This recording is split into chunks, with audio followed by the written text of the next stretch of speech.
Welcome to the final developer diary for F1 2010.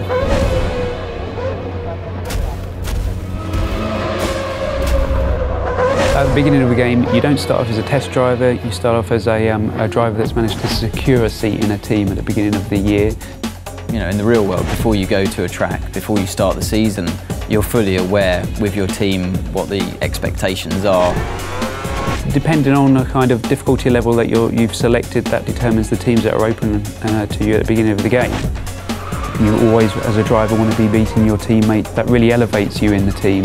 It also alerts the other teams to your ability. The garage is a key location in the game. You've got your animated crew working on your car, your race engineer feeding you intel. You've actually been lucky enough to have real race engineers get into the motion capture suits and really just perform the tasks that they do day to day. And that really is a great sensation when you come in there and you see your whole team around you and you really feel a part of that atmosphere.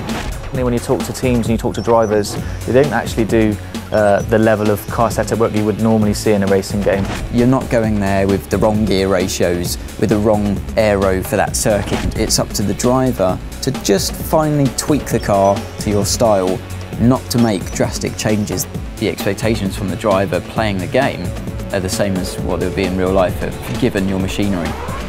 You know, at the end of the day, the teammate that you have is the only direct competition that you have through the whole season.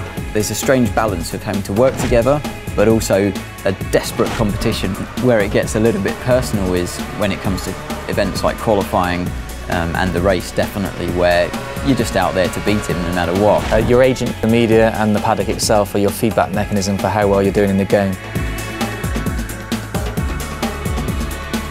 The paddock themselves vary location to location. We've got Night Paddock in Singapore, Melbourne's built in a park, and you're going to see the key buildings. So the paddock's going to get busier, more press there, more pit girls hanging around, more rival drivers interested in you, the better you do on the track. We've got two different types of media in the game. You've got the impromptu media and you've got the press conference. When you speak to their characters in the press conference, it's usually about your race weekend performances. They're not so sensationalist. It's an easier ride for you, definitely, but it's still a moment of celebration. Impromptu characters hanging around the paddock lane, they're always willing to take your first comments when you come out of practice, qualifying and race. The hardest thing, I think, is that if you've had a bad result, then you have to speak to the media and you have to remain calm and always say the right thing. You have to be a little careful of what you say to the media. Sometimes you'll say things in the heat of the moment. You're the only one that you can blame at the end of the day if you slip and open your mouth and say something you shouldn't have. When you finished on the podium, it's 1, 2, 3, you can tell the press conference characters all about the race weekend.